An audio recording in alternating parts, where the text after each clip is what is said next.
What's up, people? I'm SupaNova and I'm here at the lovely SupaNova Adelaide with the grand poobah of Dragon Ball Z voice actors. I don't think that's accurate Really? at all. I mean, the grand poobah, really? Well, what would you describe yourself as? I mean, Goku would be probably up there a little bit. I'm just a villain, you know? Yeah, but you're I did the a few perfect episodes. The perfect The villain. perfect villain. He is the voice of Cell for Yes. all of you Dragon Ball Z fans. I know I'm one. Yes. Right on. Now, Knuckles. bam. Now, you're also Handsome Jack in That is correct. the Borderlands series. Now, That's correct.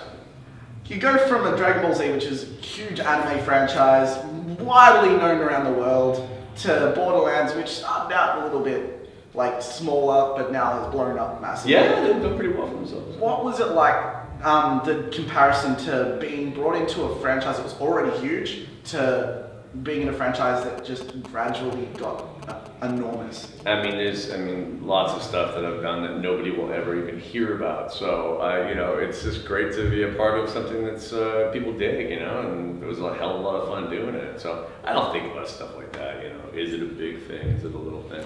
Yeah, it's just every role's like a baby. It's not like you're gonna pick a favorite. Hopefully, yeah. I mean, it's as long as you're doing something that's fun and creative, and you get to sort of stretch your creative wings. God, that sounded pretentious. But it's something that you could that you're proud of doing, which I'm very proud You of. gotta love what you do. Yeah. Now, speaking of loving what you do, being a voice actor, we've interviewed a few voice actors on this show, but one thing that all voice actors have in common is They were all obnoxious. funny stories in the booth. Funny stories. Have you got any for us here? Well, I mean, doing Borderlands 2 was pretty hysterical. I mean, it's a fair bit of improv and just, goofing around. And, so that was specifically one story. I mean, in Dragon Ball Z, it was always fun when people would pass out because there's so much screaming and panting and grunting. Well, being a fan You of hyperventilate enough and you just all of a sudden thud. being a fan of the Dragon Ball series, Dragon Ball Z is a massive change because Dragon Ball was more adventure based. And then all of a sudden, Dragon Ball Z, it's screaming, lasers, and fighting. That's it. Well, we got smarter as time went on, and by the time Dragon Ball Z Kai came around, we learned how to pace ourselves a little bit more. But your saga in Dragon Ball Z is widely renowned as probably the best. It's up there with Namek. Oh, cool! Thank you. So, which episode of the show do you most remember out of the series? Like whether you were in it or just watching. Personally, I think it was when I was blowing up islands. I was looking for the androids, and it was like 5 episodes of me blowing up islands and screaming my guts out. I know you're down there, come out. And it just got to the point where I'm like, how many more episodes of this do I have to do?